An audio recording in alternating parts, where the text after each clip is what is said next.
Okay, so Stefan Burns has a new video out here about a new rogue object discovered in between Three Eye Atlas and Earth. Okay, so what he's saying is from the 6th, so he must have dropped this yesterday, that these three objects right here, Three Eye Atlas, this C2025 from the Borisov telescope, I guess, and C2025 from the Atlas telescope. Because see, these things at the end of the names, that's the equipment or the telescope that they were spotted by, and then the little letters and numbers in front of it, that's the actual labeling of the object, okay? So what he's saying is those three things are going to come into alignment on the 8th, November 8th, and that we might see some kind of a sign when those three things kind of come close together in the sky, okay? I'll let him tell you what's going on there. Cutting through the solar system. Here we have C2025 V1 Borisov going like this, and then we also have C2025 K1 Atlas. All three of these from the perspective of Earth pretty close together in the night sky. So K1 Atlas is an unusual comet. It does have a tail, but it's glowing a golden yellowish color, which is not that common. It can be found right now in the constellation of Leo. And then Borisov is found in the constellation of Virgo right next to Three Eye Atlas. Today it is the 6th of November, and we can see that if you were here, this is our Earth right there. Okay, I'm going to point this out to you. So he said that one comet was going to be in Leo, and then the other one, this new object that they've just discovered, was in Virgo, okay? So if you go back to the Revelation 12 sign of 2017, those are the exact two constellations that made that first part of the sign, which was the sign of the woman, okay? Now we're looking right now for the sign of the dragon, okay? And I'm going to let him finish here, and then I'll talk to you a little bit about that second sign, okay? Blue, look how close together these are. Very close together. If you go forward 2 days, we see that they're nearly in alignment, though we do have Borisov above the ecliptic plane. But we get this alignment between these three objects, the Earth, Borisov, and Three Eye Atlas, in just 2 days, which is a very interesting... Okay, which would be November 8th, okay? So he must have dropped this yesterday. So in tomorrow, we should see something up there with these things converging, okay? It's basically the gist of it. All right, let him tell you just a little bit more, kind of what's going to happen in the future with these things, and then we'll come back and talk about the sign of the dragon, okay?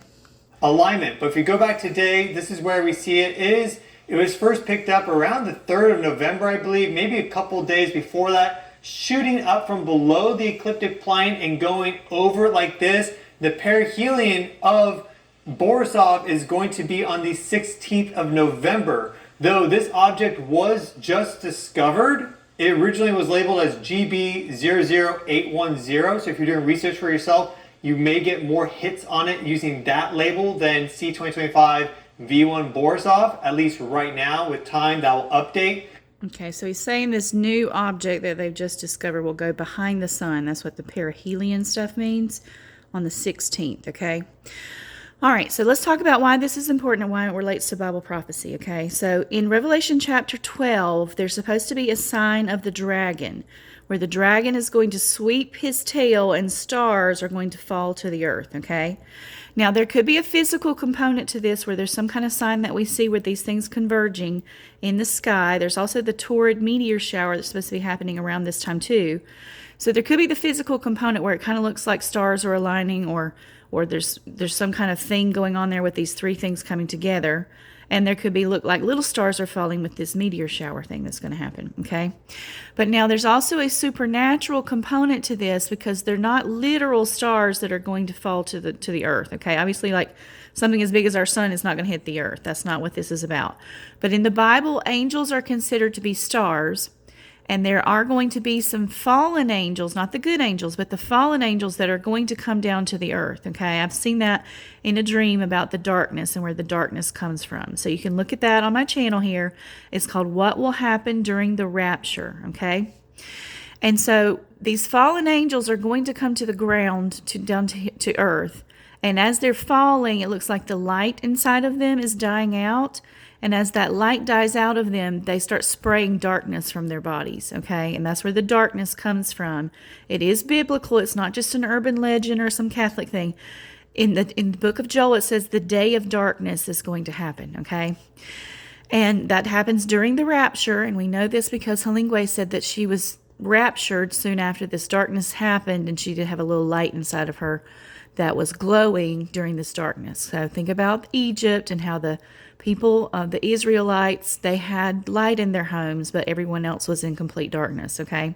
So that's kind of what's going to happen. It's going to repeat because remember, there's nothing new under the sun, okay? But that's how this all ties into like Bible prophecy, okay? And then the other thing you need to remember too is that the space, the area that's called space, is actually the second heaven that's listed in the Bible. You know, Paul says, I went to the third heaven. Well, the first heaven is where the birds are and the clouds. The second heaven is space, or the power principalities of the air. Okay, that's what the Bible calls it, the air.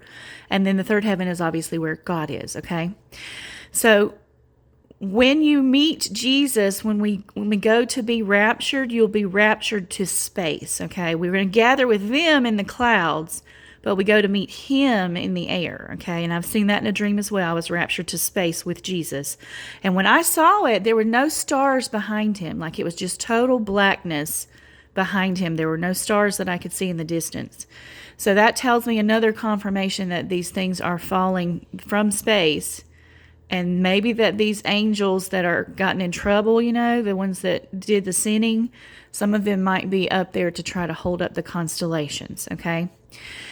And make that's like their prison, to make the constellations, okay? And then also there's a lot of talk about Orion and Pleiades in these like end time passages in Amos and Book of Job. And we've been sort of following that a little bit here on this channel too. And so there's something going to happen with these stars, these fallen angels, during this Revelation 12 sign of the dragon, okay? So that's why we're looking at these things and seeing what's going on up here, because there is supposed to be some kind of physical sign that we're supposed to see, but then it might also be, too, that the veil is pulled back and these entities are coming down to the earth, okay? And you'll be able to see them, okay, around the time of the rapture. So just keep watching. Look, it's looking very exciting with what's going on in space too. And then if you haven't seen my other video yet, there's also some things going on with the electricity, where apparently there's some type of a solar flare or a mild EMP or something that we're starting to get some of this, because the sun's been shooting off these like big flares lately, and they're supposed to be hitting around this time. Like, it takes a few days to get here. And so the lights have been flickering, even in my house here. They've been flickering in the bathrooms.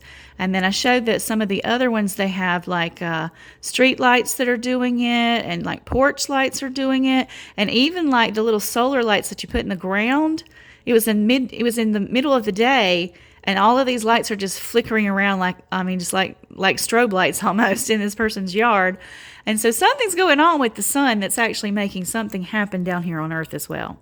So go check that video out too. It's one of the most recent ones that I've released, okay? And y'all just keep watching. It's getting exciting. Everything looks like it's kind of converging right now, doesn't it?